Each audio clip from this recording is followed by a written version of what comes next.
Catch and Cook, a great video for the end of the 2020 season.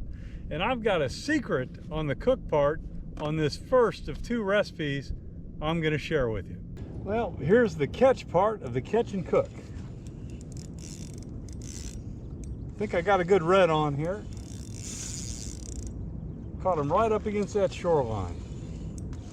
He hit this mullet a couple times, didn't get a hookup, finally got him. Well, let's work him back to the kayak and then get him into the frying pan.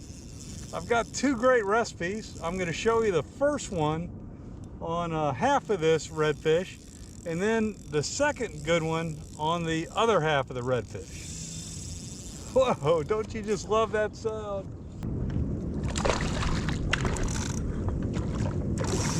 Here's the catch, part of the Catch and Cook. Beautiful fish. A successful catch and cook actually starts right here on your boat. Once you get the fish that you're going to harvest, you need to bleed it out because that blood is full of fishy taste, and that's going to mask the taste of the nice white meat. So I'm going to do that now, and then the second step before you even get to cooking is how you fillet it.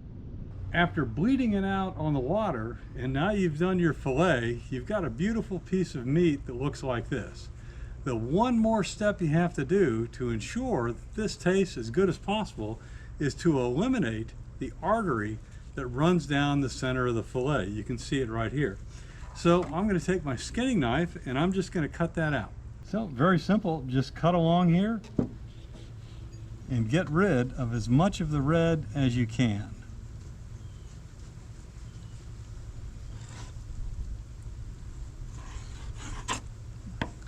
So I think that's pretty good. You're going to end up still having some on there, but all of this is going to be a huge amount of fishy taste that I've now eliminated.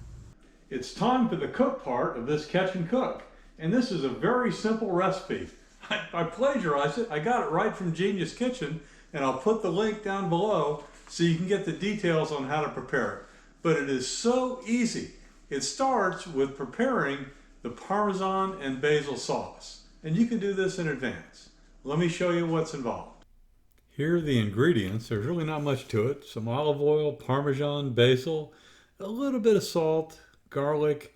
You need some chicken broth and some pepper.